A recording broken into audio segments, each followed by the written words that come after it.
Como sus óculos cascan de carne, brillan de fuerte venimos pane. Amido noi semus papate, pane gastanza na terra bullante, semus unidos y salmontana, pretendeza papari burrana.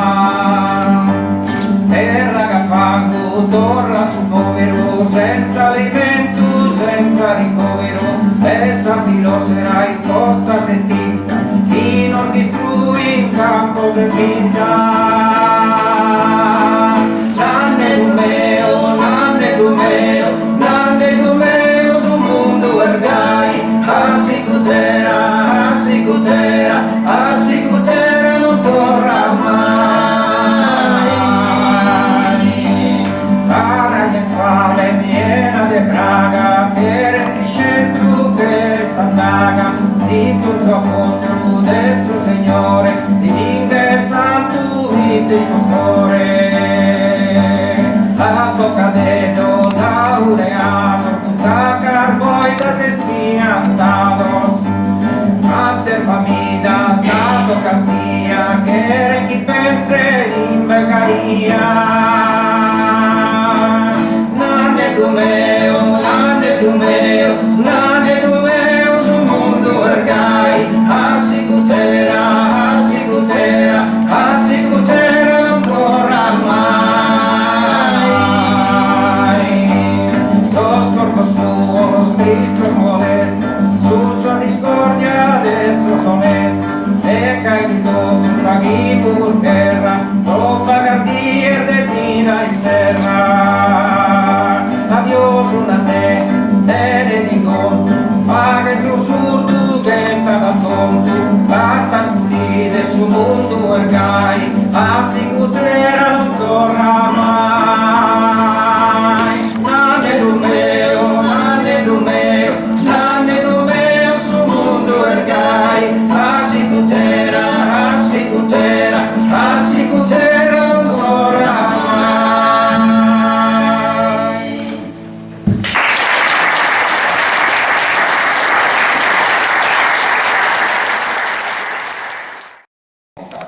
E Giospina che ha organizzato questo bellissimo e interessantissimo evento, grazie a tutti i relatori che daranno sicuramente un importante contributo al dibattito odierno.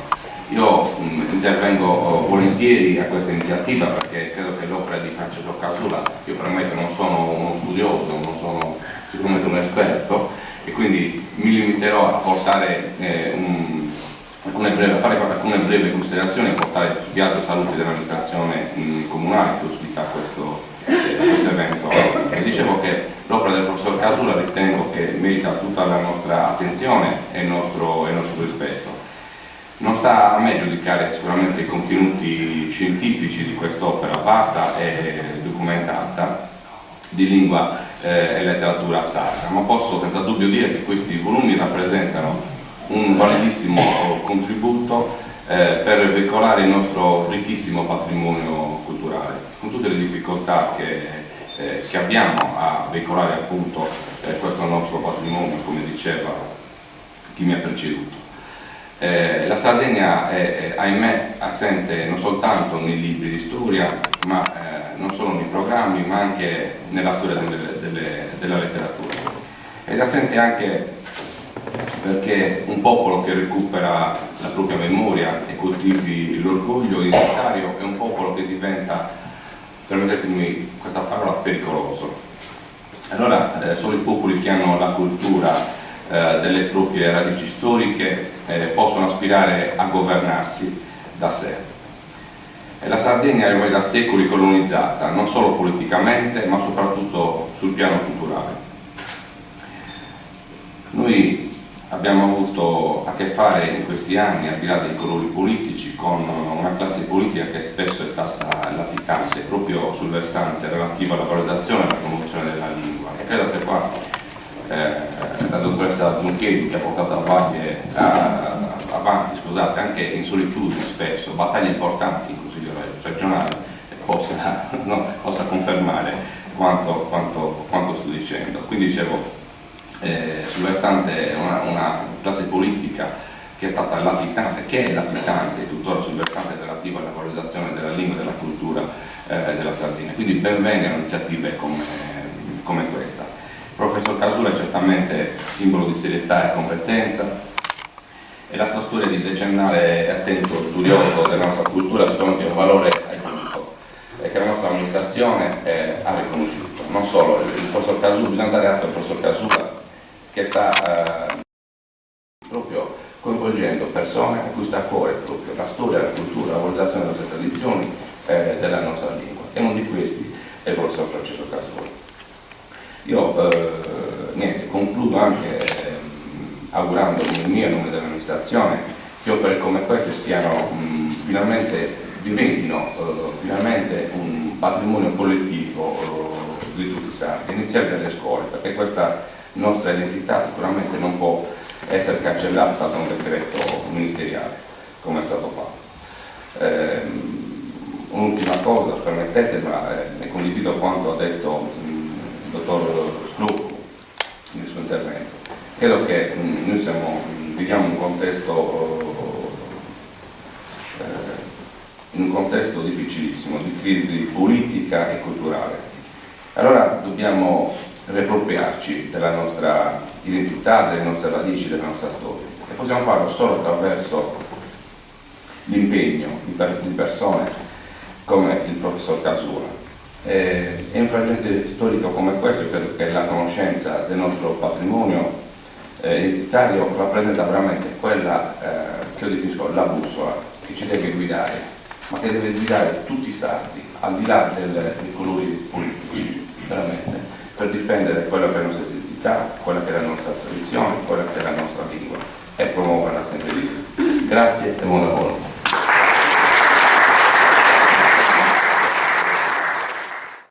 Dalla prefazione della letteratura, criteri per la scelta degli autori. L'importante è che questi autori trovino una condizione specifica nello stare, per ottica e palpitazioni, per visione del mondo, per il modo con cui intendono e contemplano la vita e per tante altre cose, razionali e irrazionali, che derivano dai misteri e dalle iniziazioni dell'arte, compresa la nostalgia, che a dispetto dei politici realisti, come dice Borges, è la relazione migliore che un uomo possa avere con il suo paese. L'importante è che la produzione letteraria esprima una specifica e particolare sensibilità locale, ovvero un'appartenenza totale alla cultura sarda, separata e distinta da quella italiana.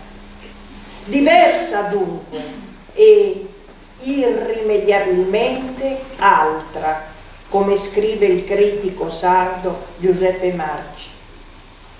L'importante è soprattutto, come scrive Antonello Satta, che gli autori sappiano andare per il mondo compisto Quimbertula, perché proprio in questo andare per il mondo mostrano le stimmate dei sardi e quale che sia lo scenario delle loro opere, vedano la vita alla sarda.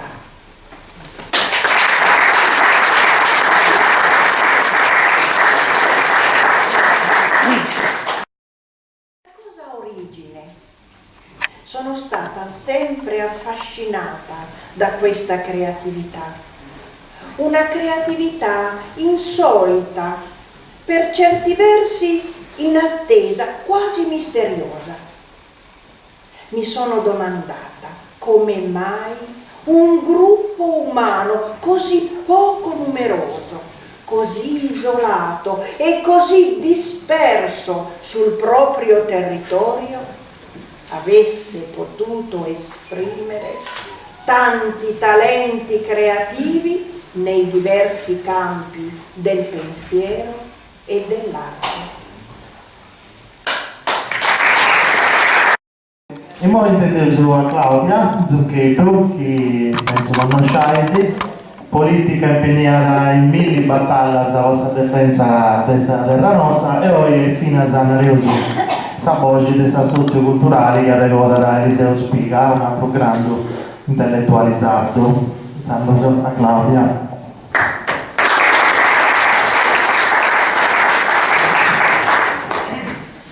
Ma devo ringraziare me da prima di tutto Francesco Casula per suo convito a questo evento importante. Ma devo ringraziare per due motivi. Su primo è questo, a livello personale, su secondo è per l'opera che suave creavo. E poi che mi permettete di voler seguire con la prima lingua straniera che devo imparare e a voler continuare a seguire in italiano. Tenete pazienza, soprattutto a Ivo che mi perdona.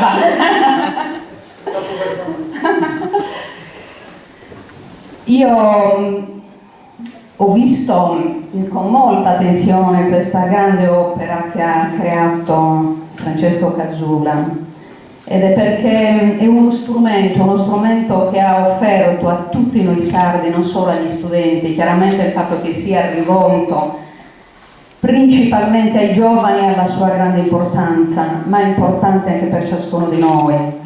Ci offre uno strumento per riappropriarci della nostra storia. Infatti è curioso come esordisce, no? Anche in tono, credo, un po' provocatorio, perché così fa riferimento a chi ha sostenuto, sbagliando, che forse il popolo sardo non ha storia, che forse il popolo sardo la storia del popolo sardo è una storia dei vinti. Per non citare poi autori francesi molto snob, forti anche della loro tradizione coloniale, che li lasciamo perdere. Mi chiedo come può un popolo sopravvivere senza la sua storia, e mi chiedo come può il popolo sardo vantare una preistoria così esclusiva, così di straordinaria bellezza, come tutta l'era nuragica. Poi questo è un tema che affronta bene Eliseo Spiga, non solo, no?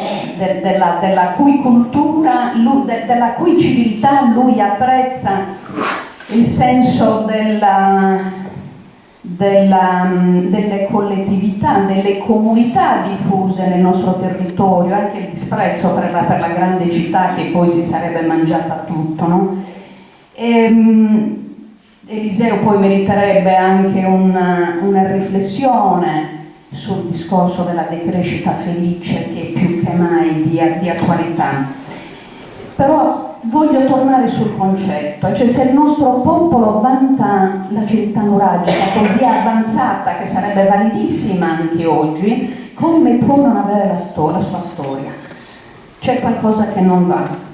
Cioè il problema è un altro, è che noi abbiamo una storia che è stata sepolta Una storia che è stata sepolta perché siamo stati oggetto come popolo di processi di colonizzazione per troppo tempo, e come si fa nei processi di colonizzazione a livello proprio universale, il primo atto delittuoso che viene commesso contro un popolo è quello di tagliargli la lingua.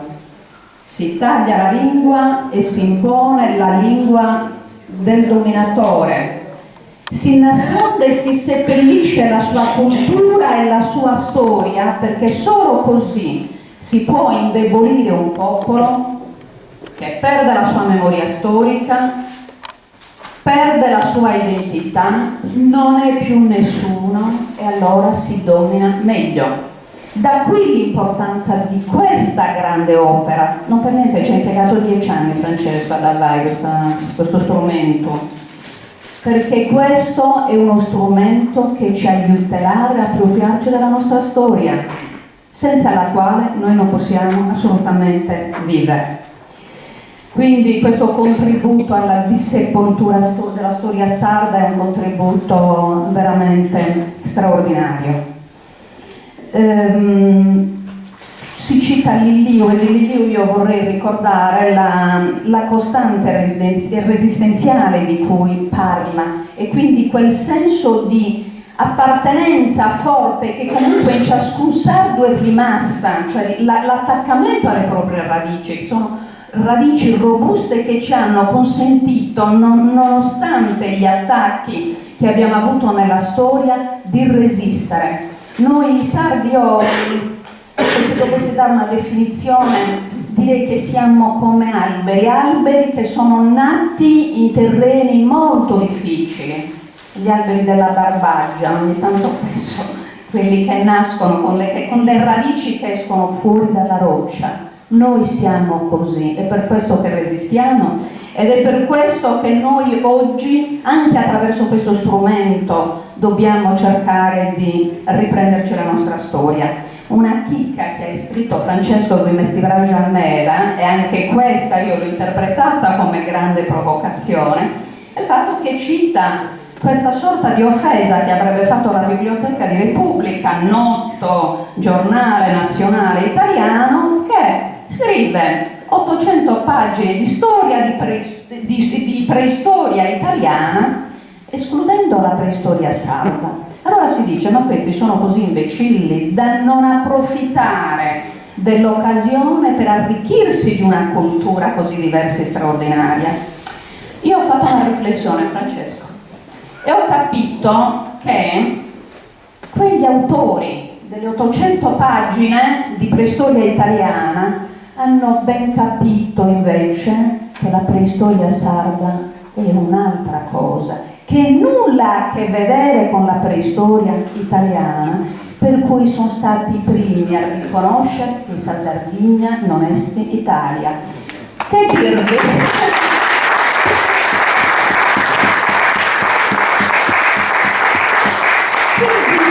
Io dico a questi autori di Repubblica che ad usare ringrazio Umeda con questa cosa, s'aggiudala.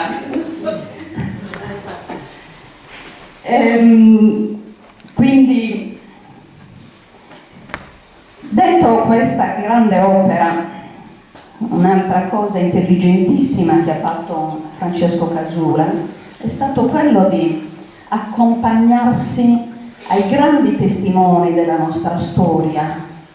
Ci sono pressoché tutti e che lasciano la porta aperta, e Francesco ha voluto lasciare una porta aperta con tutti questi autori sui quali ciascuno di noi e il popolo sardo deve assolutamente tornare.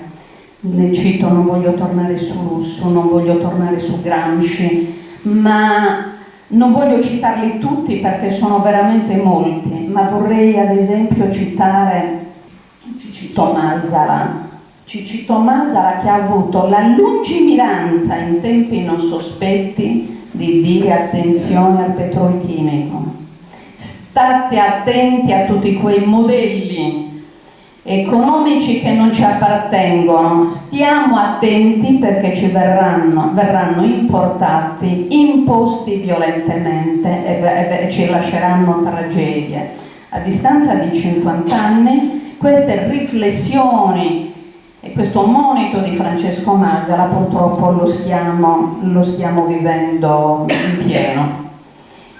E così via, tutti gli autori che sono stati citati meritano l'approfondimento, meritano che ciascuno di noi li riprenda in mano come strumento di emancipazione. Lo stesso Eliseo quando diceva e scriveva ci hanno rovinato la vita.